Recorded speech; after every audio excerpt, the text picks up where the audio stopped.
दोस्तों आज हम देखेंगे निबंध। क्या है हमारा निबंध है दहेज प्रथा एक अभिशाप अथवा दहेज एक सामाजिक कलंक। तो इसके संकेत बिंदु है हमारे प्रस्तावना, दहेज का अर्थ, दहेज प्रथा के प्रसार के कारण और दहेज प्रथा के दुष्परिणाम और समस्या का समाधान और उपसंहार।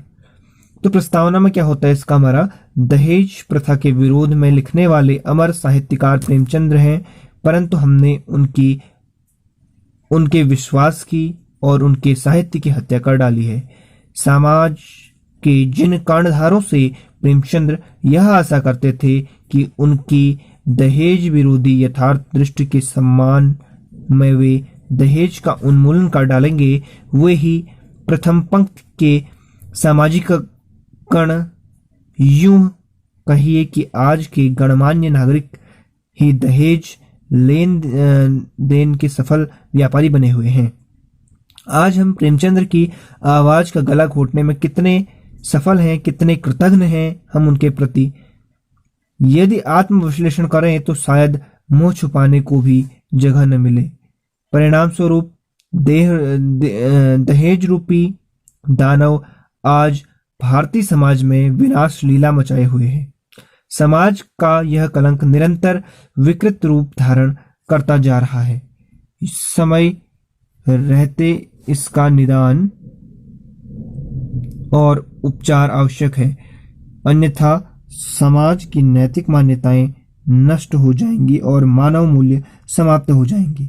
अब आता है दूसरा टॉपिक हमारा, दहेज का अर्थ। दहेज का अर्थ क्या है? तो सामान्यतः दहेज से तात्पर्य उन संपत्तियों तथा वो वस्तुओं से समझा जाता है जिन्हें विवाह के समय वधु पक्ष की ओर से वर पक्ष को दिया जाता है।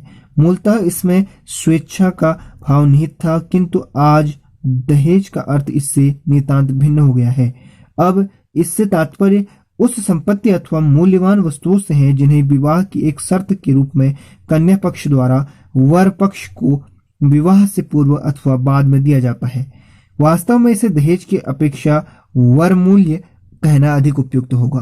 अब है दहेज प्रथा के प्रसार के कारण। तो दहेज प्रथा के विस्तार के अनेक कारण हैं। इनमें से प्रमुख कारण इस प्रकार है। पहला कौन है हमारा, धन के प्रति अधिक आकर्षण। तो आज का युग भौतिकवादी युग है। समाज में धन का महत्व बढ़ता जा रहा है। धन सामाजिक एवं पारिवारिक प्रतिष्ठा का आधार बन गया है। मनुष्य येन केन प्रकारेण धन के संग्रह में लगा हुआ है। वर पक्ष ऐसे परिवार में ही संबंध स्थापित करना चाहता है जो धन संपन्न हो तथा जिससे विवाह में अधिकाधिक धन प्राप्त हो सके। अगला है हमारा ख है जीवन साथी चुनने का सीमित क्षेत्र। तो हमारा समाज अनेक जातियों तथा उपजातियों में विभाजित है। सामान्यतः प्रत्येक माँ बाप अपनी लड़की का विवाह अपने ही जाति या अपने से उच्च जाति के लड़के के साथ करना चाहता है। इन परिस्थितियों में उपयुक्त वर के मिलने में कठिनाई होती है। फलतः वर पक्ष की ओर से दहेज की मांग आरंभ हो जाती है। ग है हमारा बाल विवाह। तो बाल विवाह के कारण लड़के अथवा लड़की को अपना जीवन साथी चुनने का अवसर नहीं मिल पाता। विवाह संबंध का पूर्ण अधिकार माता पिता के हाथ में रहता है। ऐसी स्थिति में लड़के के माता पिता अपने पुत्र के लिए अधिक दहेज की मांग करते हैं। अगला है घ है हमारा शिक्षा और व्यक्तिगत प्रतिष्ठा। तो वर्तमान युग में शिक्षा बहुत महंगी है। इसके लिए पिता को कभी कभी अपने पुत्र की शिक्षा पर अपनी सामर्थ्य से अधिक धन व्यय करना पड़ता है। इस धन की पूर्ति वह पुत्र के विवाह के अवसर पर दहेज प्राप्त करके करना चाहता है। और अगला है हमारा विवाह की अनिवार्यता। तो हिंदू धर्म में एक विशेष अवस्था में कन्या का विवाह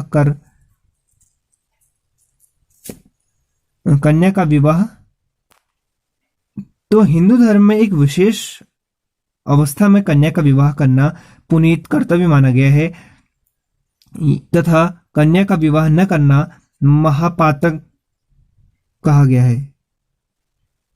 प्रत्येक समाज में कुछ लड़कियां कुरूप अथवा विकलांग होती हैं जिनके लिए योग्य जीवन साथी मिलना प्रायः कठिन होता है। ऐसी स्थिति में कन्या के माता पिता वर पक्ष को दहेज का लालच देकर अपने इस पुनीत कर्तव्य का पालन करते हैं। अगला है हमारा टॉपिक क्या है हमारा अगला, दहेज प्रथा के दुष्परिणाम। तो दहेज प्रथा ने हमारे संपूर्ण समाज को पथभ्रष्ट तथा स्वार्थी बना दिया है। समाज में यह रोग इतने व्यापक रूप से फैल गया है कि कन्या के माता पिता के रूप में जो लोग दहेज की बुराई करते हैं वे भी अपने पुत्र के विवाह के अवसर पर मुंह मांगा दहेज प्राप्त करने के लिए लालायित रहते हैं। इससे समाज में अनेक विकृतियां उत्पन्न हो गई हैं तथा अनेक नवीन समस्याएं विकराल रूप धारण करती जा रही हैं। यथा जैसे बेमेल विवाह का है हमारा बेमेल विवाह। तो दहेज प्रथा के कारण आर्थिक रूप से दुर्बल माता पिता अपनी पुत्री के लिए उपयुक्त वर प्राप्त नहीं कर पाते और विवश होकर उन्हें अपनी पुत्री का विवाह ऐसे अयोग्य लड़के से करना पड़ता है जिसके माता पिता कम दहेज पर उसका विवाह करने के लिए तैयार हो। दहेज न देने के कारण कई बार माता पिता अपनी कम अवस्था की लड़कियों का ही विवाह अधिक अवस्था के पुरुषों से करने के लिए भी विवश हो जाते हैं। ख है हमारा ऋणग्रस्तता। तो दहेज प्रथा के कारण वर पक्ष की मांग को पूरा करने के लिए कई बार कन्या के माता पिता को ऋण भी लेना पड़ता है। परिणाम स्वरूप अनेक परिवार आजन्म ऋण की चक्की में पिसते रहते हैं। ग है हमारा कन्याओं का दुखद वैवाहिक जीवन। तो है वर पक्ष की मांग के अनुसार दहेज न देने अथवा दहेज में किसी प्रकार की कमी रह जाने के कारण नववधु को ससुराल में अपमानित होना पड़ता है। ख है हमारा आत्महत्या। तो दहेज के अभाव में उपयुक्त वर न मिलने के कारण अपने माता पिता को चिंता मुक्त करने हेतु लड़कियां आत्महत्या भी कर लेती हैं। कभी कभी ससुराल के लोगों के ताने सुनने एवं अपमानित होने पर विवाहित स्त्रियां भी अपने स्वाभिमान की रक्षा हेतु आत्महत्या कर लेती हैं। अंग है हमारा पांचवा है यानी कि अविवाहिताओं की संख्या में वृद्धि। तो दहेज प्रथा के कारण कई बार निर्धन परिवारों की लड़कियों को उपयुक्त वर नहीं मिल पाते। आर्थिक दृष्टि से दुर्बल परिवारों की जागरूक युवतियां गुणहीन तथा निम्न स्तरीय युवकों से विवाह करने की अपेक्षा अविवाहित रहना उचित समझती है। अगला है समस्या का समाधान कैसे होगा। तो दहेज प्रथा समाज के लिए निश्चित ही एक अभिशाप है। कानून एवं समाज सुधारकों ने दहेज से मुक्ति के अनेक उपाय सुझाए हैं। यहाँ पर उनके संबंध में संक्षेप में विचार किया जा रहा है। क है हमारा कानून द्वारा प्रतिबंध। तो अनेक व्यक्तियों का विचार था कि दहेज के लेन देन पर कानून द्वारा प्रतिबंध लगा दिया जाना चाहिए। फलतः 9 मई 1961 ईस्वी को भारतीय संसद में दहेज निरोधक अधिनियम स्वीकार कर लिया गया। विवाह तय करते समय किसी भी प्रकार की शर्त लगाना कानूनी अपराध हुआ, जिसके लिए उत्तरदायी व्यक्तियों को 6 मास का कारावास तथा 5,000 रुपये तक का आर्थिक दंड दिया जा सकता है। अब है ख है हमारा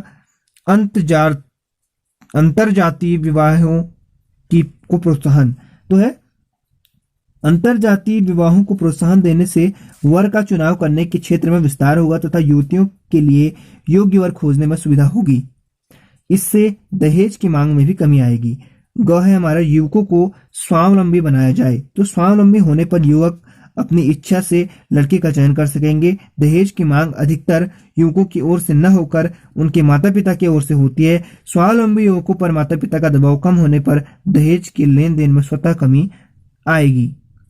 ख है लड़कियों की शिक्षा। तो जब युवतियां भी शिक्षित होकर स्वावलंबी बनेंगी तो वे अपना जीवन निर्वाह करने में समर्थ हो सकेंगी। दहेज की अपेक्षा आजीवन उनके द्वारा कमाया गया धन कहीं अधिक होगा। इस प्रकार की युवतियों की दृष्टि में विवाह एक व्यवस्था के रूप में भी नहीं होगा, जिसका वर पक्ष प्रायः अनुचित लाभ उठाता है। मतलब कि पांचवा है अंग बोलते हैं इसको। तो जीवन साथी चुनने का अधिकार। तो है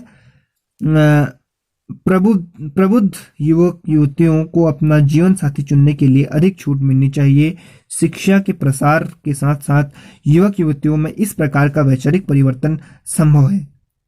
इस परिवर्तन के फलस्वरूप विवाह से पूर्व उन्हें एक दूसरे के विचारों के से अवगत होने का पूर्ण अवसर प्राप्त हो सकेगा।